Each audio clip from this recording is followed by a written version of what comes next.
Léo est ce qu'on appelle un véritable enfant de la forêt. Il a grandi à plus de 1600 mètres d'altitude dans les forêts sauvages d'Andorre. Et si beaucoup le connaissent pour avoir gravi la tour Montparnasse à main nue, ce qui définit vraiment Léo, c'est sa connexion avec le monde animal. À l'âge de 12 ans, le parcours est entré dans sa vie, mais pas dans les rues, ni sur des bâtiments. C'est dans la forêt qu'il a appris. La nature, elle m'a donné toute la force que j'ai aujourd'hui. Donc ouais, il faudrait peut-être le rendre quelque chose, tu vois. Moi j'ai beaucoup pris et qu'est-ce que je donne au final? Aujourd'hui, il traverse les forêts du monde entier, partageant sur ses réseaux la vie des tribus et des créatures sauvages qui les habitent. Au final, les plus grands défenseurs de la biodiversité, ceux qui font rempart, sont les tribus qui décident de se battre pour préserver leurs traditions et pour préserver leur environnement. Mais son message va bien au-delà et pose un questionnement. Quel monde allons-nous laisser à nos enfants ? Il y a beaucoup moins de transmission aujourd'hui, c'est-à-dire que de père en fils, de mère en fils, etc., on se transmet beaucoup moins de choses parce qu'on est catapulté dans l'école, dans la petite entreprise. Et donc le vrai savoir-faire de nos parents, de nos grands-parents, il passe à la trappe. Et aujourd'hui, quel savoir-faire les jeunes vont pouvoir transmettre à leurs enfants? Donner la possibilité aux enfants de voir plusieurs réalités, pas simplement celle qui a été fixée par le système, ce chemin tout tracé, de l'école, du travail, des études. Je pense que c'est là le plus beau cadeau qu'on peut faire à nos enfants.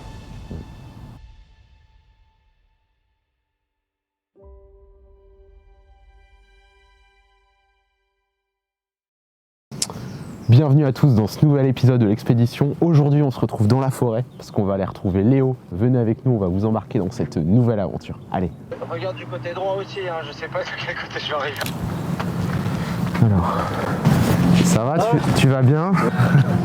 Un plaisir. Un plaisir aussi. Je pensais que tu allais venir à pied moi. C'est une légende pure. Ça c'est une légende pure. Là c'est l'endroit où je me suis entraîné pendant plusieurs années parce que j'ai vécu ici et j'avais ça à côté, donc j'ai développé aussi le primal dans la forêt avec ce type d'arbres, etc. Tu as quand même 1100 hectares de forêt, dont une partie qui est relativement ancienne, qui date d'il y a 400 ans. Ah oui quand même. Ouais quand même, on dirait pas comme ça. On a un beau patrimoine. Un beau patrimoine quand même, forêt de Meudon, c'est pas mal pour s'entraîner. En tout cas, il y a ce qu'il faut. On va aller découvrir tout ça. C'est bon? C'est bon, clap.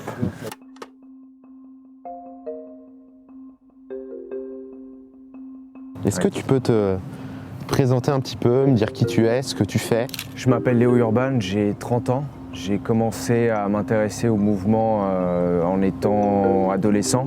J'ai toujours bougé comme les enfants, mais le mouvement me fascinait de façon presque obsessionnelle, même étant petit. Mais ce qui me fascinait, c'était vraiment s'affranchir de tout obstacle.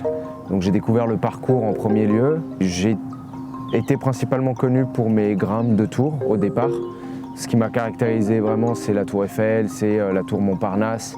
C'est d'avoir grimpé avec le père de l'escalade aussi, Alain Robert, le père de l'escalade urbaine, Alain Robert. Non, le parcours, ça fait 18 ans que je m'entraîne. T'as quel âge aujourd'hui? J'ai 30 ans. T'as 30? Ouais. On dirait pas. Tu vieillis bien. C'est la nature. C'est la nature. Bah, quand t'as moins de stress au quotidien, tout ça. Oh bah moi le stress, moi, je n'ai que dans des moments où je me l'impose. Situation d'urgence, de survie, etc. Mais sinon, Tu te prends pas la tête avec le reste. le stress moderne, C'est futile. non, ça n'existe pas chez moi. Pour redéfinir un petit peu le contexte, j'étais à Andorre. Mes parents habitaient à 1600 mètres d'altitude à l'époque dans un petit restaurant de montagne. Et c'était un cadre vraiment parfait. Parce que j'avais la ville pour m'entraîner avec 3-4 spots de parcours. C'était pas extraordinaire, mais ça me permettait à la sortie des cours à 11-12 ans de m'entraîner, de m'amuser avec mes potes dans un premier temps. Et après de retranscrire un petit peu tout ce que j'apprenais, mais dans la nature. Il y avait des rochers, il y avait des branches, il y avait de la montagne, un terrain accidenté. Au fur et à mesure, je me suis vraiment focalisé de plus en plus sur un entraînement de parcours, mais dans la nature. Et puis, au fur et à mesure, je me suis reconnecté à ce truc qui est fondamentalement important pour moi, c'est renouer avec cet enfant qui grimpait aux arbres, mais de le faire avec toutes ses capacités, tout cet entraînement, toute cette expérience des années accumulées, et de le retranscrire dans la jungle, dans les derniers espaces sauvages de la planète. T'es déjà allé en Amazonie? Ouais. Ici, c'est des forêts, c'est nain à côté, tu vois. C'est vraiment, il y a, en termes de... En termes de taille, puis en termes de diversité, en termes de tout. Par rapport à là-bas, tu trouves ton bonheur absolument partout. Bon, ok. Sur la session, ce que je te propose, c'est justement de faire quelques petits exercices pour chauffer le pied. Donc là, tout simplement, c'est de prendre contact avec la terre, d'écarter au maximum les doigts de pied et puis de venir creuser, ce qui va travailler les petits muscles qui sont des fléchisseurs. Ça fait quelques centaines d'années pour la plupart de nos ancêtres qu'on porte des chaussures.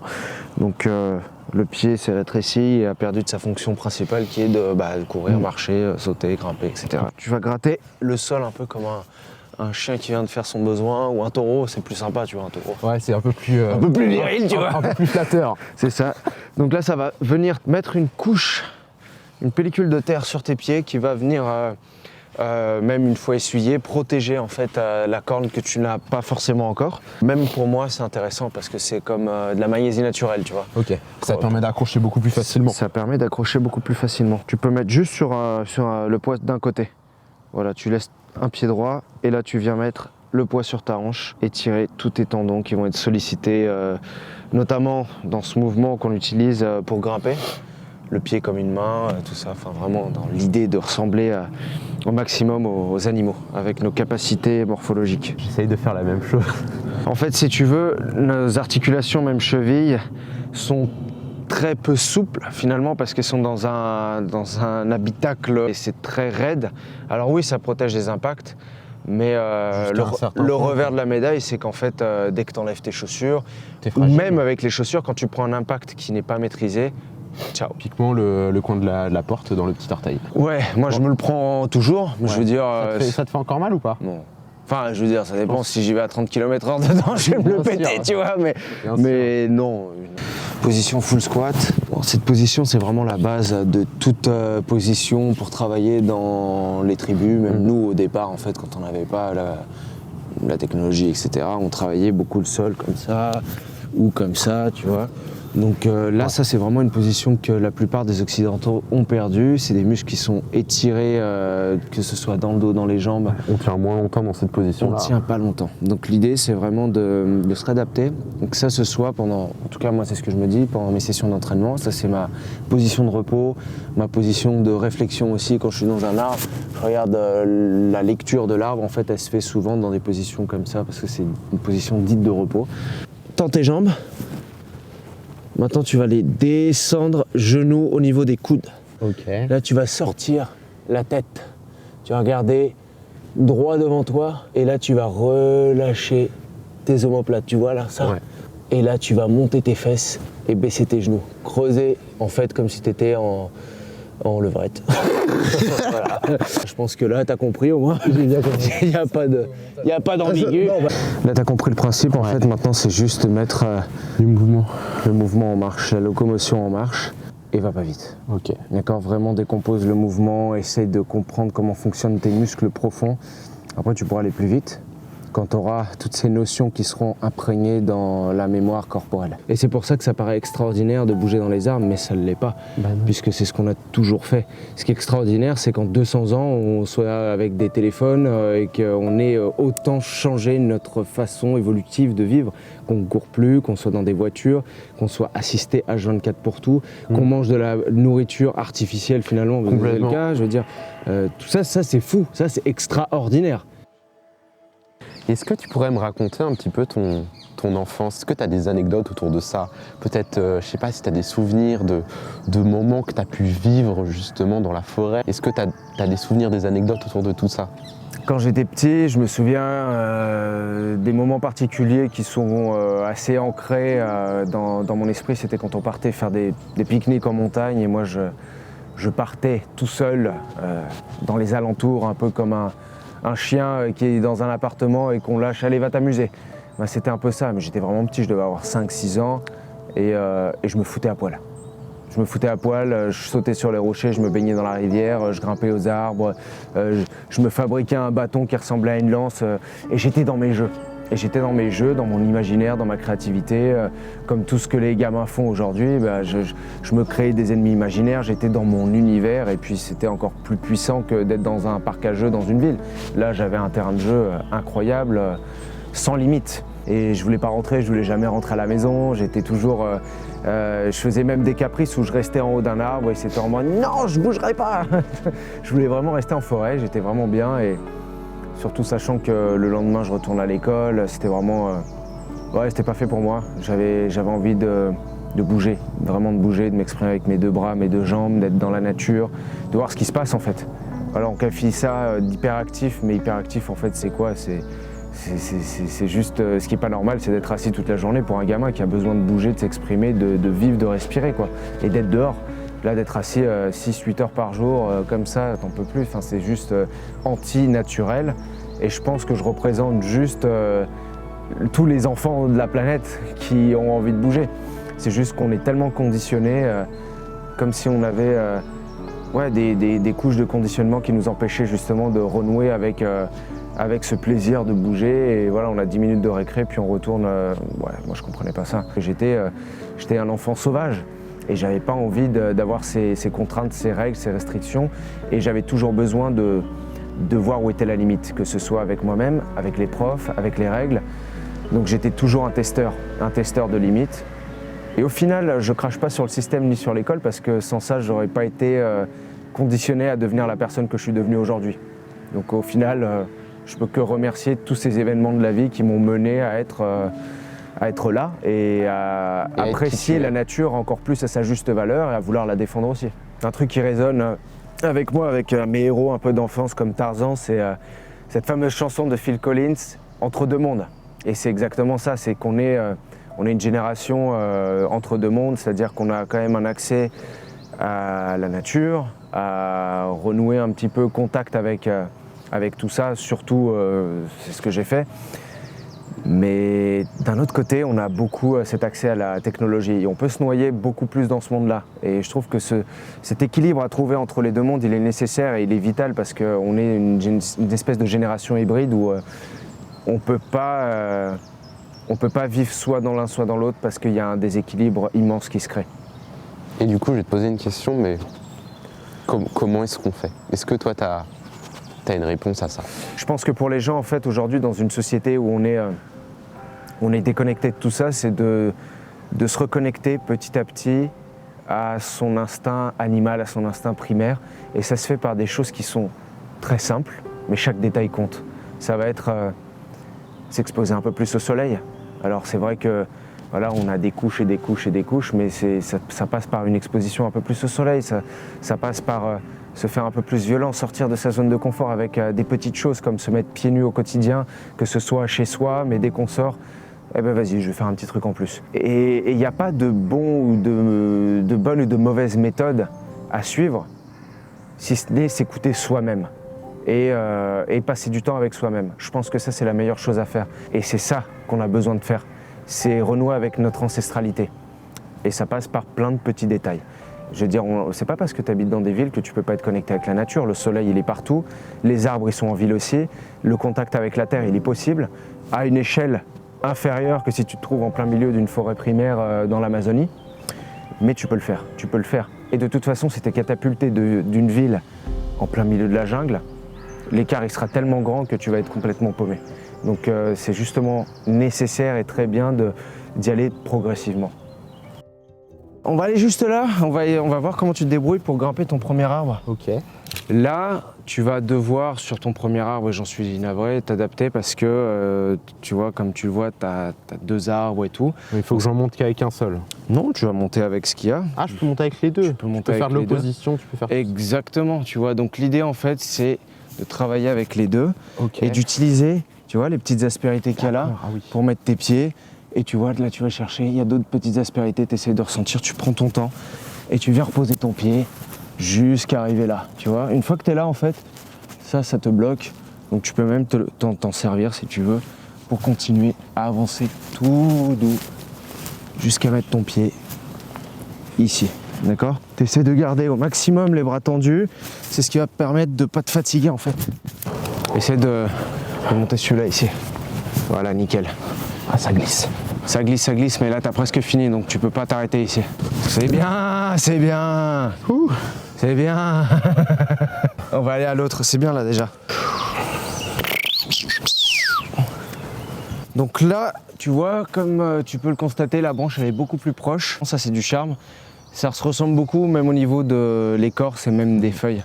Donc c'est vraiment le type d'arbre le plus intéressant peut-être pour bouger en tant que débutant, parce que ça, tu vois là, regarde, c'est quand même gringalet, mais ça tient bien. Pour monter, voilà, tu te mets vraiment dans cette position. Il y a juste une lecture à avoir intuitive de l'arbre, c'est de quel côté je vais grimper pour que ce soit le plus facile, le moins énergivore. Ce côté-là qui est penché, le côté positif. Si je grimpe de l'autre côté, bah, ça va être forcément plus difficile. Donc là, dans l'idée, on va jouer petit. D'accord, on va placer son premier pied ici sur la première aspérité, monter un peu son bras et monter son pied sur la deuxième aspérité pour dégager ce côté-là et réussir à prendre la branche ici. Une fois qu'on a la branche ici, on peut monter encore un peu son pied et dégager ce côté-là pour aller sur les branches suivantes. Et une fois qu'on a les branches, l'idée c'est de continuer à travailler avec ses pieds. Tu vois, là je pourrais faire ça et ça. C'est pas intéressant parce que tu forces pour rien en fait. C'est bien de forcer, mais il faut quand même garder à l'esprit que tu as envie de garder ton énergie. Ouais. Et tes muscles si jamais il y a une situation problématique qui arrive après. Je monte un pied et là je monte sans forcer. Alright. Celui-ci il est à moi. Moment fatidique. Mets-toi dans la peau de l'animal. C'est bien ça, c'est bien frérot. Allez. Et là t'as la branche. Iiii. Eh ben voilà, il fallait qu'il lui fasse des caresses en fait. Monte tes pieds. Voilà, c'est ça. C'est bien ça. Yes. Ah, c'est beau. C'est bon ça. Ah, je l'ai compris celle-là. C'est bon ça, c'est bien. sens pas puissant quand t'es en haut là. Mais en fait c'est agréable parce que t'as l'impression de comprendre quelque chose. Bah tu comprends quelque chose qui est enfoui en toi sous des couches et des couches et des couches de civilisation, donc du coup tu wow, il y a un truc qui se réveille en fait et Bah, t'as un shot d'adrénaline comme quand tu réussis une belle piste en escalade. T'as ce truc où tu sais que t'arrives à choper là, hop hop. ouais, et ça tout de suite tu as une information qui te dit c'est bon, c'est fini. C'est agréable. Putain, je comprends pourquoi est-ce que tu fais ça. C'est cool hein. Et là il y a autant pour débutants que pour confirmés. Ouais, t'as ça t'arrives à monter là-dessus. Ça c'est beaucoup plus difficile mais ça se grimpe.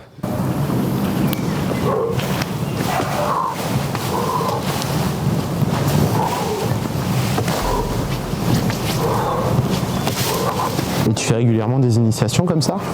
Non, pas régulièrement, mais j'en fais quelques-unes quand j'en ai l'occasion pour reverser à des gens qui sont à l'autre bout du monde et qui essaient de défendre la biodiversité, des causes diverses et variées.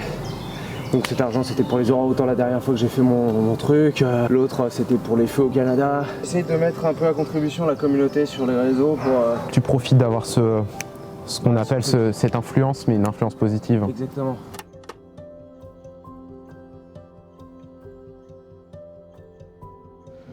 Est-ce que toi, tu te souviens un petit peu de ton premier voyage, peut-être ce premier voyage où tu es parti à la rencontre de ces forêts, de ces lieux si mythiques? La première fois que je suis parti en forêt amazonienne, il y a eu une transition. Bien sûr, tu prends la voiture et puis tu commences à voir la jungle, mais c'est pas une jungle primaire. On va dire que c'est une jungle qui ressemblerait aux forêts qu'on a ici.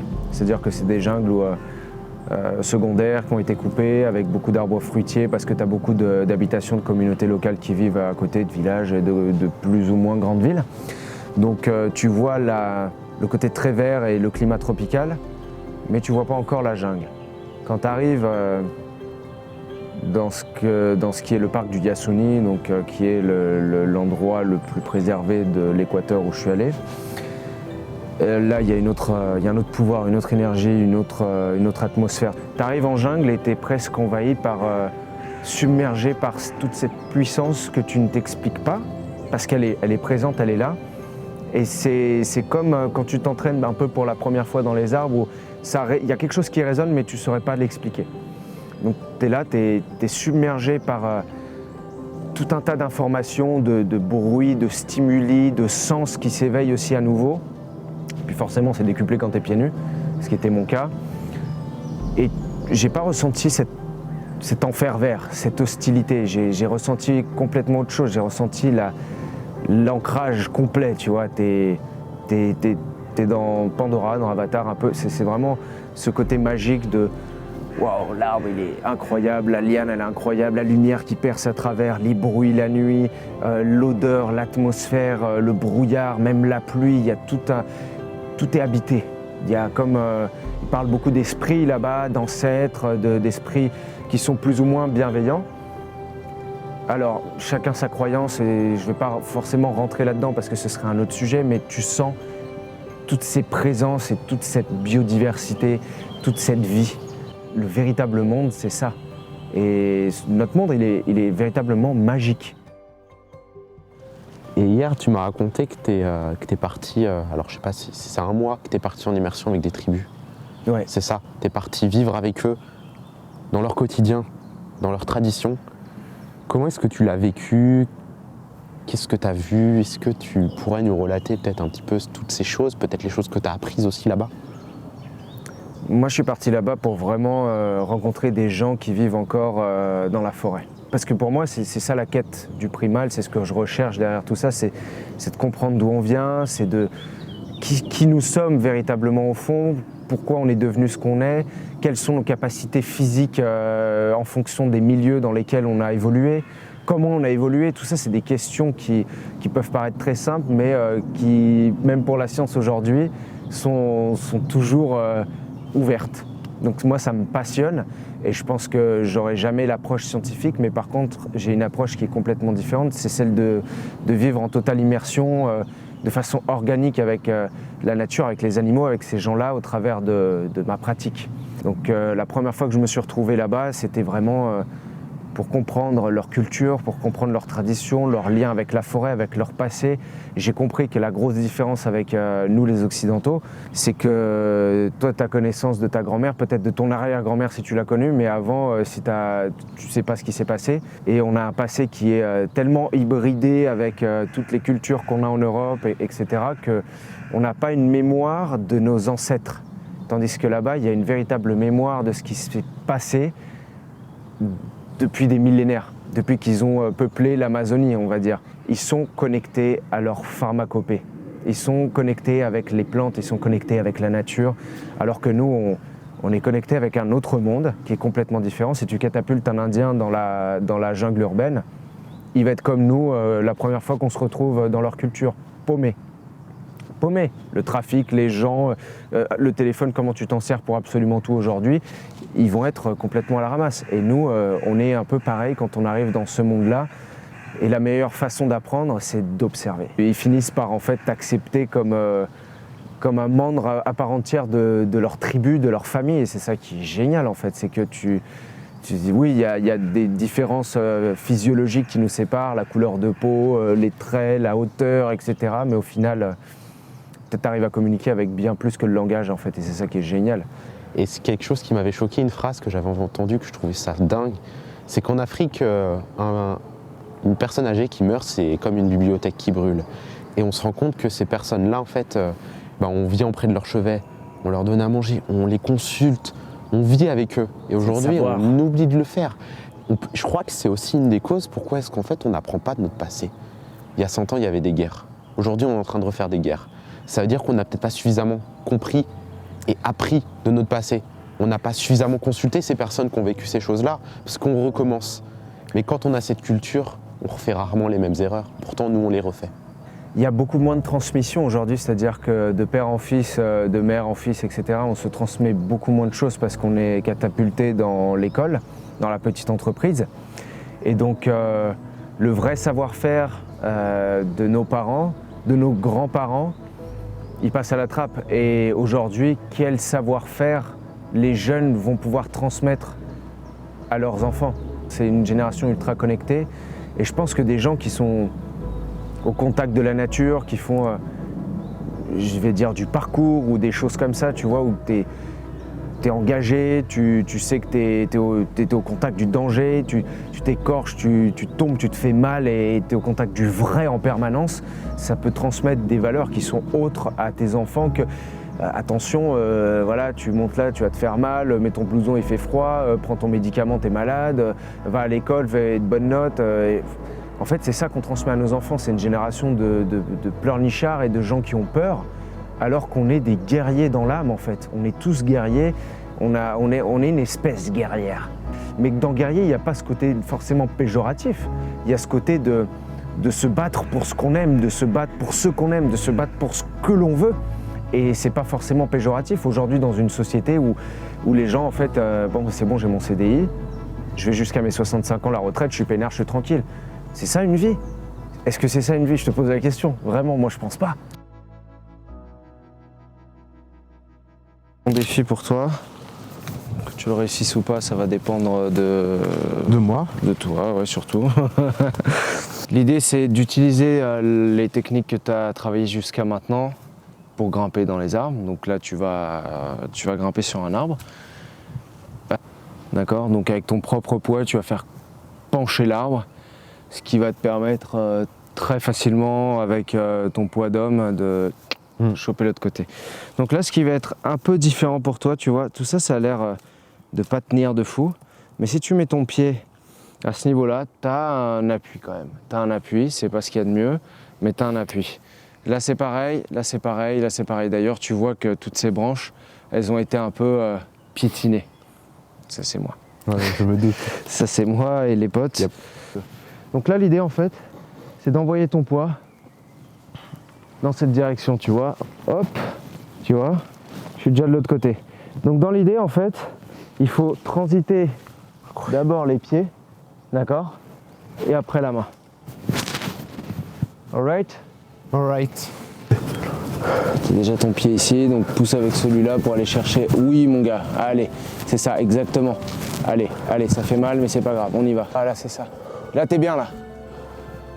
Là, t'es bien. For the first time in your life. Yes, bro. Allez, doucement. Voilà, c'est ça.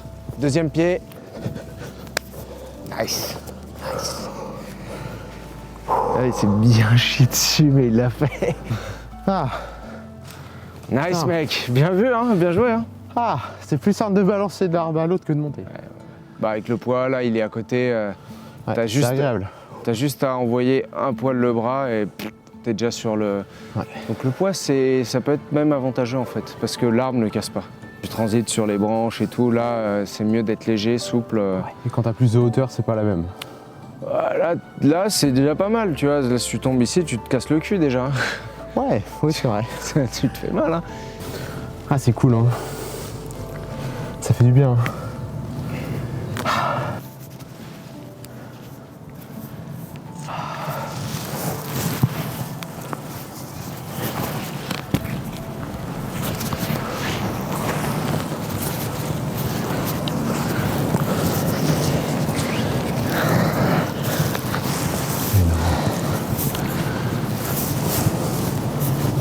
Tu veux un café?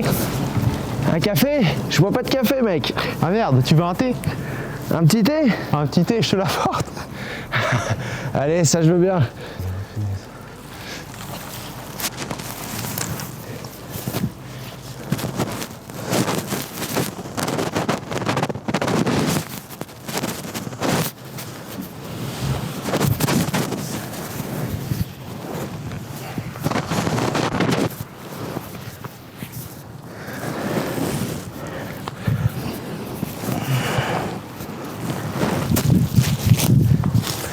Tu vois, ce qui est fou, c'est que tu vois, les distances, tu pourrais pas forcément les faire en sautant. Tu vois, celle-là, tu peux aller dans l'arbre qui est là-bas en face en la faisant plier tout en haut. C'est ça qui est extraordinaire. Et toi, est-ce que c'est cette relation justement avec la nature que tu as depuis tout petit qui t'a donné envie de la protéger, de te battre en tout cas pour, à ton niveau, bah, la préserver? La nature, elle m'a donné toute la force que j'ai aujourd'hui. Donc ouais, il faudrait peut-être le rendre quelque chose, tu vois. Au bout du compte, moi j'ai beaucoup pris et qu'est-ce que je donne au final? Quel est l'impact derrière? Tu te poses beaucoup de questions, tu te demandes comment faire. Ouais, je suis pas parfait. Ouais, je prends l'avion, j'assume. Je veux dire, ouais, je mange de la viande aussi, j'assume. Qui est parfait? aujourd'hui dans notre société? Qui est l'ermite? Au final, les plus grands défenseurs de la biodiversité, ceux qui font rempart, sont les tribus qui décident de se battre pour préserver leur tradition et pour préserver leur environnement. Donc eux, ils font véritablement barrière à la nature, au bulldozer quoi, sur la nature. Là, ce sont les vrais écolos, les vrais défenseurs de la biodiversité. Ce que j'ai envie de dire, c'est qu'aujourd'hui, on est dans un monde où les écolos, enfin je ne veux pas dire les écolos, mais les gens, ils se tapent dessus en se disant ouais mais t'es pas un vrai écolo parce que tu fais pas ça, parce que tu vois ton impact carbone, parce que tu vois ton truc, Les gars, soyons soudés, putain, soyons soudés. C'est pas parce que je prends l'avion que je suis un gros connard. Là, si je prends l'avion aujourd'hui, c'est pour... J'essaie de me rassurer en me disant, j'essaie de compenser ce bilan carbone en apportant ma contribution sur place avec des communautés. J'implique ma communauté à moi aussi que j'ai sur les réseaux sociaux pour essayer d'apporter de l'eau potable dans un village qui n'en a pas, d'apporter des moyens pour se battre contre la mafia, c'est-à-dire des drones, des talkie-walkie, etc. C'est ce qu'on a pu faire avec les Yuturi Warmi en Amazonie, parce qu'aujourd'hui, la tribu, elle évolue. Et c'est ça que les gens ils ne comprennent pas, c'est que les mecs qui sont en pagne, et ça n'existe quasiment plus. Il y a quelques tribus incontactées sur la planète, mais ça n'existe quasiment plus. Les gens font partie d'une communauté qui ont un savoir, qui veulent garder, mais ils évoluent. Ils ont des t-shirts pour la plupart maintenant, ils peuvent avoir un téléphone.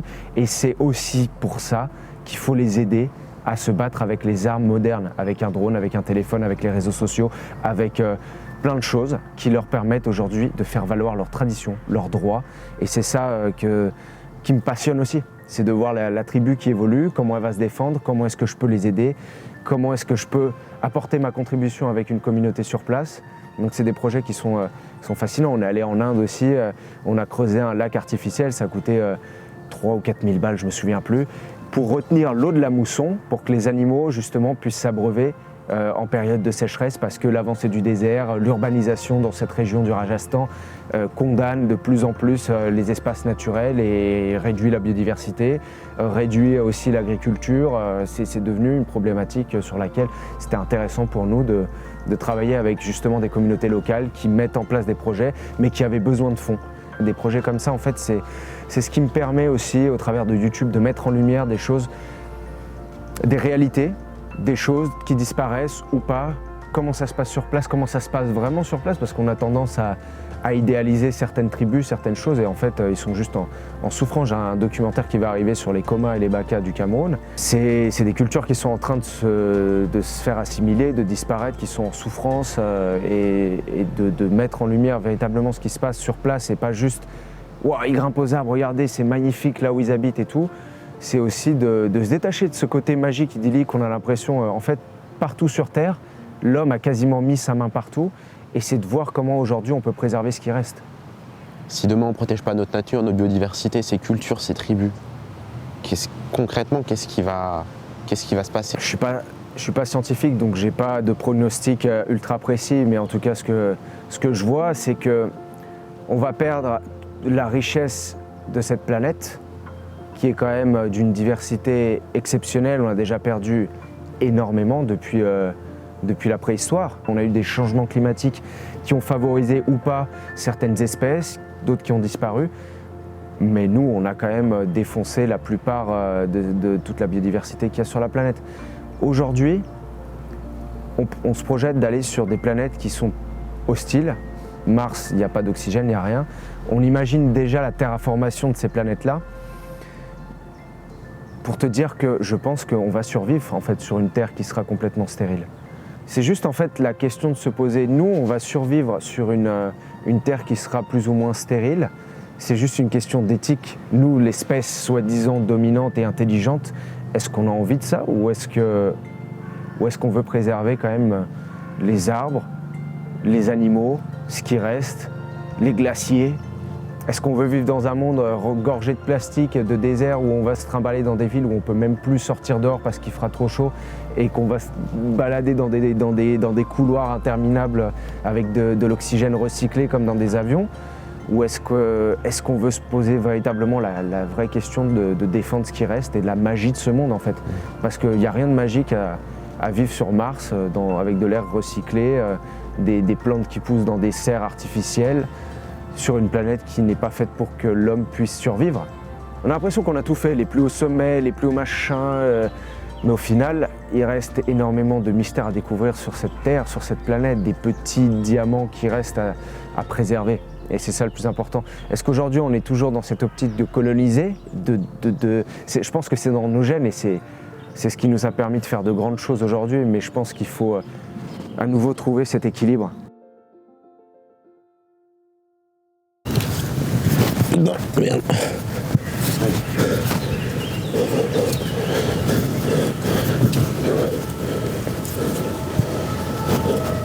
Je te laisse me rejoindre ici. Ok, vas-y, j'arrive. Oh putain, ça me fracasse les pieds.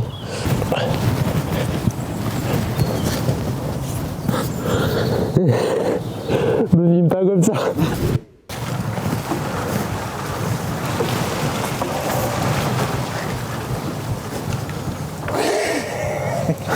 Comment ne pas tomber? Comment ne pas tomber? Bon, mais tu t'es bien débrouillé, mec. Hein. Bah ouais, bah merci à toi. Hein.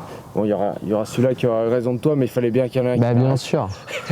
Là, tu as des éléments de base pour travailler de ton côté aussi. Et puis la prochaine fois que tu viendras, tu te surprendras toi-même à faire des trucs que tu n'as pas réussi cette fois-ci.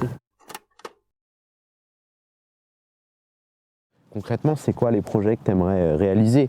Ce qui va t'attendre bah, peut-être dans les prochains mois, les prochaines années, peut-être à long terme. Est-ce qu'à long terme, tu as peut-être aussi un rêve ou quelque chose qui te tient encore plus à cœur? J'ai une communauté de gens qui sont engagés. J'ai pas une communauté de gens qui sont là, c'est pas des gens qui sont superficiels généralement, c'est des gens qui sont déjà connectés à la nature et qui ont envie d'aller plus loin et qui au travers de ce que je fais se reconnaissent. Donc forcément ce sont des gens qui vont inspirer d'autres gens et ça va faire un effet boule de neige peut-être énorme, j'en sais rien. Donc ça c'est vraiment très intéressant d'une partie. Après moi ce que je me vois en projet pour l'instant c'est un truc, bon c'est un peu dans les bacs et tout, mais j'ai un projet d'aller aider les mères de substitution des grands singes, en particulier des orang-outans. Malheureusement, avec la disparition de leur habitat, avec l'agriculture, l'huile de palme, on connaît bien. Il y en a beaucoup qui se retrouvent dans des centres de réhabilitation pour être ensuite relâchés dans la nature au bout de 6-8 ans parfois. Et j'ai remarqué un truc, c'est qu'il n'y avait pas d'apprentissage, ou du moins il n'y avait pas de partage avec ces animaux-là, avec les mères de substitution, dans les arbres, alors que c'est un animal qui est, dans certaines régions, 100% arboricole, il ne touche pas le sol. Et je me disais, mais il y a une grosse lacune là, ils leur prennent la main, ils les emmènent, ils les prennent sur eux et tout, ils les biberonnent, ils leur montrent les plantes qu'il faut manger, mais ils ne sont jamais dans les arbres. Donc le projet, ce serait justement de former des équipes de gens qui pourraient grimper dans les arbres et qui seraient les nouvelles mères, pères de substitution de ces orang-outans pour les prochaines années et qui comblerait un peu cette petite lacune qu'il y a dans l'enfance de ces animaux-là pour pouvoir relâcher des animaux qui soient encore plus adaptés au milieu naturel. Donc ça c'est ton Ça projet. c'est le rêve, ça c'est le ton rêve, le projet que je kifferais vraiment faire. Il faut les contacts, il faut les recherches, il faut plein de choses, il faut les moyens, mais Tu vas faire ça ce qu'il commence faut là-dedans pour après se matérialiser en tout cas. Le rêve est important. Rêver pour faire émerger toutes ces nouvelles idées. Ce ne sera pas le discours du président, mais je pense qu'il y a beaucoup de gens qui sont inspirants, qui ont cette flamme et qui peuvent justement inculquer ces valeurs-là. Parce que finalement, en fait, on est dans un rouage où on croit que c'est simplement le résultat qui va nous offrir le bonheur et la satisfaction. Or, c'est faux. Moi, quand je suis dans le processus, par exemple, d'entraînement avant de réussir quelque chose, bien sûr que la réussite, elle te fait grandir, bien sûr qu'elle est super. L'échec aussi. Mais je veux dire, tout le processus, il est fascinant aussi. De regarder comment tu étais hier, comment tu étais ce matin, comment tu étais il y a un mois, pour voir comment tout ça évolue, dans le bon, dans le mauvais sens, de faire tes propres erreurs. Tout ça, c'est génial en fait. C'est génial. Mais il faut juste repenser en fait toute cette aventure. Et arrêter d'être dans le stress de bon, il me reste encore un mois de préparation, de diète, de machin. Mais non, mais arrête de te prendre la tête, juste kiffe. Kiffe. C'est ça qui est génial. De se découvrir, de sortir de sa zone de confort, d'apprendre, d'être un quick learner dans plein de choses. C'est quelque chose qui est stimulant, qui est passionnant et qui va dans la transmission. Moi j'ai envie d'avoir une descendance, tu vois, j'ai envie d'avoir des enfants et j'ai pas envie de dire bon bah tu vas à l'école, tu ramènes des bonnes notes. Non, j'ai envie de transmettre autre chose en fait. Peut-être le papy, ah je suis allé avec papy, on est allé dans la forêt, il m'a fait grimper aux arbres, tu vois. C'est qui dit ça de son papy? Tu vois? Bah c'est vrai, plus personne aujourd'hui. Ça c'est un truc tout bête, tout con, mais au final, ouais, j'ai envie d'être ce petit papy qui a plein d'histoires complètement folles à raconter et voilà, mais d'être toujours connecté à la nature, tu vois. On a le papy chasseur qui va chasser, oh papy il a ramené du gibier, bon, voilà, moi, je ramènerai pas le gibier, mais je ramènerai des histoires et je ramènerai toujours, oh regarde les mains de papy, comment elles sont toutes serrées, elles sont toutes calleuses et tout, j'en sais rien, mais ça peut être rigolo, ouais. Moi, il y a une question que j'aime bien poser. Qu'est-ce que tu te donnerais comme conseil à ton toi petit ou à tes enfants, à tes futurs petits-enfants? Si tu devais leur dire peut-être une chose, qu'est-ce que tu leur transmettrais? Je pense que la curiosité, c'est quelque chose d'insatiable et c'est très bien comme ça. Moi, je pense que c'est un grand moteur chez les enfants. Ça l'est pour moi encore aujourd'hui. Et c'est ce qui crée la passion sur plein de sujets différents. Mais il y a des choses, il faut les accompagner dans ces sentiments, dans cette fameuse curiosité, dans cette découverte, pour qu'ils la fassent de la meilleure façon possible. Je veux dire, aujourd'hui, accompagner son enfant dans sa curiosité maximale, c'est quand même incroyable. C'est peut-être un des plus beaux cadeaux qu'on peut leur offrir. C'est l'un des plus beaux cadeaux parce que c'est être soi-même le plus longtemps possible. Et moi j'ai eu cette chance avec mes parents et j'ai le recul aujourd'hui de me dire que ça a été le plus beau cadeau qu'ils m'ont fait. Ça a été puissant. Aujourd'hui je ne serais pas la personne que je suis si ma mère ne m'avait pas conditionné à être aussi proche de la nature et à souffrir autant à l'école, comme je te disais tout à l'heure. Mais voilà, cette force je l'ai puisée grâce à mes parents qui m'ont laisser cette liberté d'être qui je suis et qui je voulais être. Et ça, c'est aujourd'hui les parents, c'est très difficile pour les parents qui ont subi une pression, qui viennent de tel milieu, machin, ils ont envie de donner le meilleur à leurs enfants. Et je pense que le meilleur, ça passe aussi par faire ce qu'ils ont envie de faire. Et quand tu les conditionnes tout de suite, ils ne savent pas. Et ils se trouveront jamais. C'est ça le problème en fait. C'est qu'aujourd'hui, pour enlever toutes les couches de conditionnement, c'est d'une difficulté, c'est dur. Donc je pense que ça passe déjà par l'enfance. Et de toute façon, on vit dans un monde de souffrance. La souffrance, elle est partout, tout le monde souffre, tout le monde a son lot de souffrances génétiques ou même conditionnées. Donc au final, offrir la possibilité de choisir, de toute façon, tu vas morfler. Donc, oui, c'est la vie, c'est le lot de la vie. Donc au moins que tu aies la liberté de choisir. C'est ça. Et de faire tes propres erreurs. Parce que de faire les erreurs des autres en mode non mais fais pas ça, va pas là parce que voilà, ça va se passer comme ça. En fait, j'ai quand même envie d'y aller, de voir ce qui va se passer, tu vois. Parce que moi, j'ai peut-être une autre vision du truc et ça va se passer autrement, tu vois. Donc fais tes propres erreurs en fait. Arrête d'écouter tout le temps en permanence les autres. S'il y a un truc qui t'attire vers quelque chose, tu vois, et que tu as un sentiment de peut-être ça va se passer autrement, ça va être différent, eh ben vas-y. Et puis si tu te gourres, ce sera ta faute. On te leur a dit, bon voilà, t'avais raison. Mais généralement, ça se passe pas comme ça. Sinon, moi, j'aurais arrêté de faire plein de choses il y a longtemps, tu vois. Donc non, il faut surtout pas écouter les bruits du monde, comme disait Van Damme. Ça, c'est une phrase qui est super intéressante. Les bruits du monde qui sont autour de toi. Il y a quelques voix qui arrivent à percer et qui résonnent en toi, mais le reste, c'est que de l'affolement, c'est de la précipitation. C'est du brouillard. Tu vois plus et tu prends une décision comme ça, les bruits du monde. Mais c'est sûr que je pense que donner la possibilité aux enfants de voir plusieurs réalités, pas simplement celle qui a été fixée par le système, ce chemin tout tracé, de l'école, du travail, des études, je pense que c'est là le plus beau cadeau qu'on peut faire à nos enfants. Merci à toi. Merci mec, tu t'es donné aussi. Attends, il faut.